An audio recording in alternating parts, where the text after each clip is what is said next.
People in medieval times were constantly covered in dirt, and since then our hygiene has only become better and better. Or has it?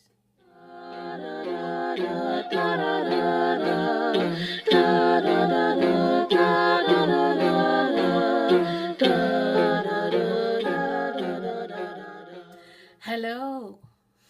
The matter of hygiene and whether it has become better than earlier in history, it depends a bit on what you mean by hygiene. If you only mean that we have become cleaner and that we wash more, then yes, we have become cleaner. But at the same time, we live in an environment that is just becoming more and more polluted and poisonous. And that really isn't very hygienic, is it? How have people in history handled this question of cleanliness and hygiene then? Well, we know that the Romans were very keen on bathing. Everyone did it. More or less every day they went to their baths, and that was everyone in all classes of society. And the baths were also a place for social interaction, as well as a place for the cleansing of the body. That was the Romans, but what about us in the northern parts then? We were not all Romans, were we?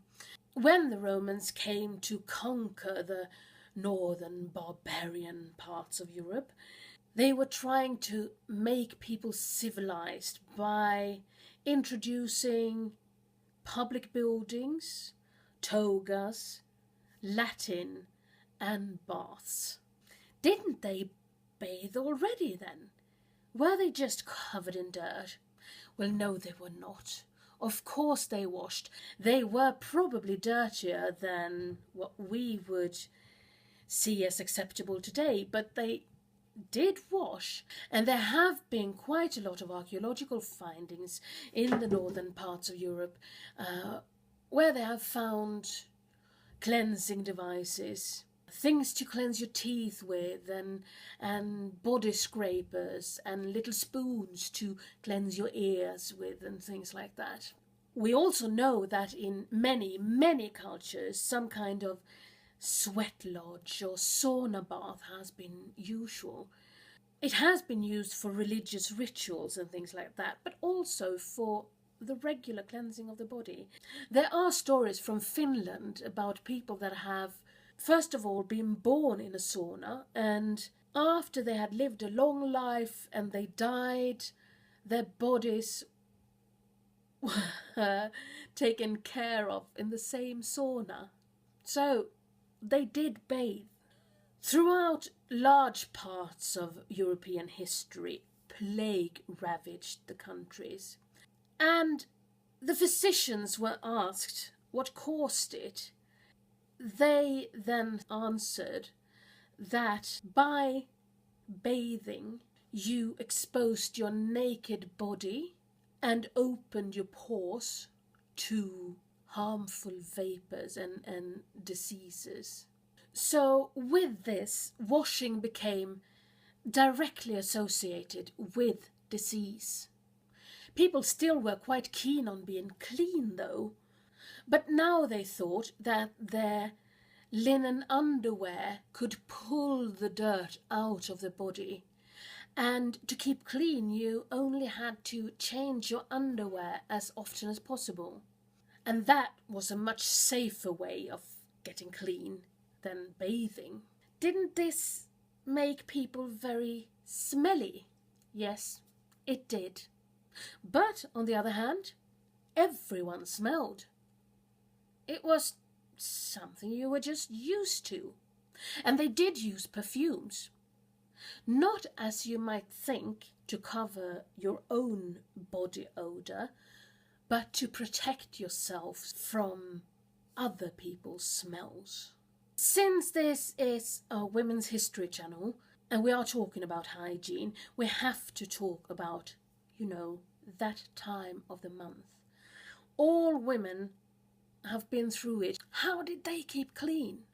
Throughout history, women have tried to stay clean by using any absorbent material they have had at hand. It could be pieces of fabric, grass, moss, sponges, cotton.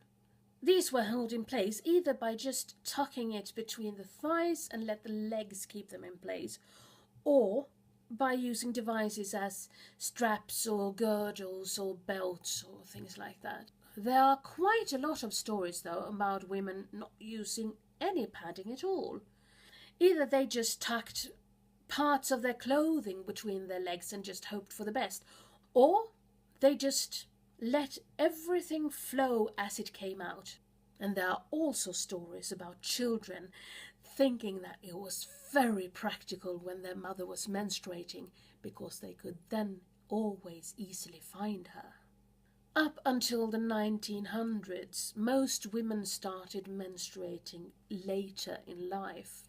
It was usually not as regular either as we just count on it being today. Your menstruation cannot happen unless your body contains a certain amount of body fat.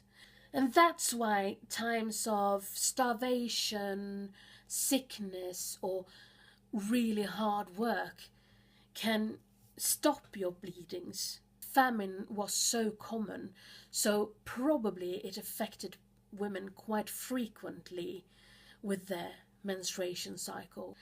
But the history of menstruation is such a big subject, I will cover that in a separate video later on. Back to the regular hygiene then. What happened? When did we start to be so obsessive about our bodies and our cleanliness and things like that? Well, it started in the mid-1800s. In the Crimean War, Florence Nightingale made a huge difference, and she worked really hard to change people's minds about cleanliness. It's said that with a bucket of warm water and a bar of soap, she saved thousands of lives. Earlier, about 42% coming into a military hospital, up to 42% of them died.